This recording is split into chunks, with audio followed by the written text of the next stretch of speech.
am na loo xam ne àq la ñoom ñoo koy liggéey tey du ma taxawoon ne leen carrément dama leen a jox temps pour ñu bàyyi ma demit yaa ngi day métti rek mais kenn mënu ko dindi parce que gerte googu te souvent population bi loolu la ñuy gën a bëgg a dégg sax que par rapport nga wax leen dëgg man nag li nga xam mooy dëgg mooy ñoom ay nit lan ay doomu aadama lan dañuy calculer di xalaat te ni xalaate man noonu lay xalaate te foofu noonu ñu ma dugaloon noonu spécial boobu noonu ñu mel noonu man damaa yàgg opposé wu ne leen fii du haute sécurité fii amul benn c'est parce que fii benn détention bi sax moo ko ëpp sécurité comprendre mais xam nga ñoom tamit seen liggéey la lu ko ñun ñoo ni imposé ne leen lii mooy lii wala lii mooy laa mais nag am na loo nag gis lu gis wax ko man musuma gëm affaire sécurité foofu noonu parce que boobu musul am sécurité d'accord comprendre man nag sama xel laa wax sama laa wax léegi nag infraction bi ma def nii defuma ko pour bañ a tëdd kaso defuma ko ngir ragal kaso defuma ko ngir affaire bandi defuma ko ngir saboté administration bi daal si maa ngi ñoom relation bu rafet la njor gis sama ay dossier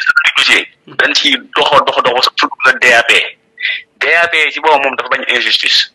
mooy boane déjà ñoom ñëpp biñ ko constaté DAP ministre de la justice Malick Sall woo na ko si sama affaire SGM bi madame Badiane woo na ko si sama affaire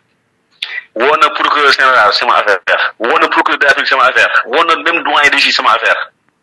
mais dafa am leneen lu nekk ci suuf loo xamante si nii moo tax loolu yëpp muy def noonu mënul feeñ te aussi tamit moom it ab directeur la rek dañ ko dénk pigeon ak tëwaluñ ko bàyyiloowuñ ko moom mu sañ a gis constaté ne li injustice am na fi mu signalé ko rek la man comprendre naa ko bu baax a baax a baax léegi nag man dama choisir que ne lii ma def nii donte si côté mën na ko bañ a arrangé si côté am mais man mooy li nga xam ne man mooy guerre bi ma choisir bi parlement te alors que domaine bi parle ñoom déjà maîtrise wuñ ko kii waxal xamuñu ko kenn mënu la wax ne lii la def yàlla may na ma tur nag parce que man bëri naa pexe lool yàlla dogal na depuis ma am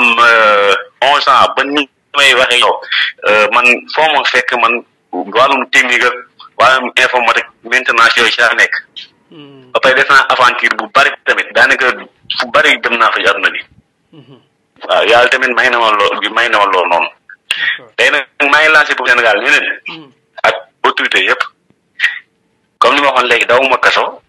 pour bañ kaso dawuma kaso bu dara kaso dawuma kaso bu dara man li may def nii pression bi ñu si am ak wax ju bari ñu si man awuma ko si xam man lan laa gis man dama ne guerre c'est la guerre te doomu aadama dafa war a guerre ba xëy dugg si biir bàmmeel man loolu laa gëm def yi touché na ma metti na ma du ma sañoon dama ko def du ma sañoon damay nekk si loxo administration bi nancé ñu seere sama mbir comme ni ñu ko war a seere ba bis jot ñu ne mag seetal nan la wala ñu ne kat lii la yoon def di wax si yow mu jeex ma jéem jaar nii mais du ma sañoon tey du ma dem ba sama bu waratu ba tëdd kaso ñuy continuer ba tey kaso ba tax tey lii ñu mu demee ko parce que relation bi ma am ak administration bi du ma retourné waatee di évadé waat man dina ma touché lool mais damay xam ne du ñu am du mën ñi tamit ko def parce que gënalu ma du ma sañoon du ma ko def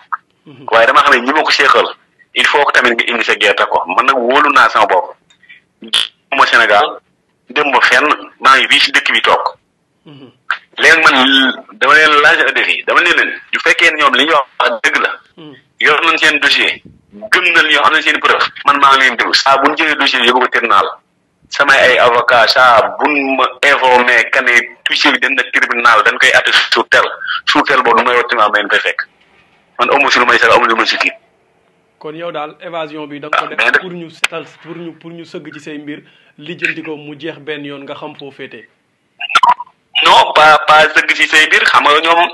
du la neex sëgg si la nga xamante say sëgg parce que amuñu si lu nekk Samba Sall bi mu ko commencé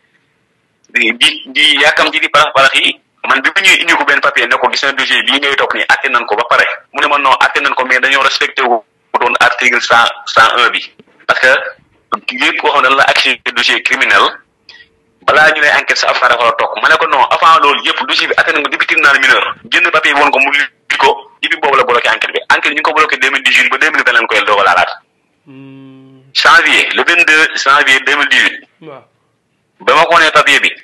la Samba Sall bloqué enquête bi janvier 2018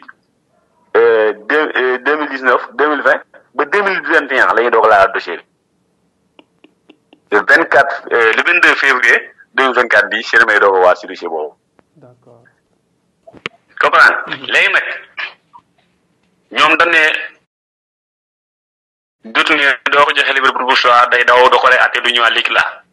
léegi man joxuñu ma liberté provisoire man si woo man maa forcé ma liberté provisoire léegi nag maa ngi si biti maa ngi si nature bi ça n'est pas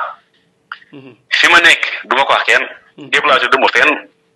ay bu njëkk li nga xam ne ay daw na dem na gaan néeg li laa kenn ku nekk di indi problème di créer ay mbir léegi fenal Sénégal gi day toog di leen bàyyi xel jour et nuit saa bu sama duñee demee tribunal nu ma wooyee ma ñëw fekk leen tribunal wala leen man doonu ma koy taw te amul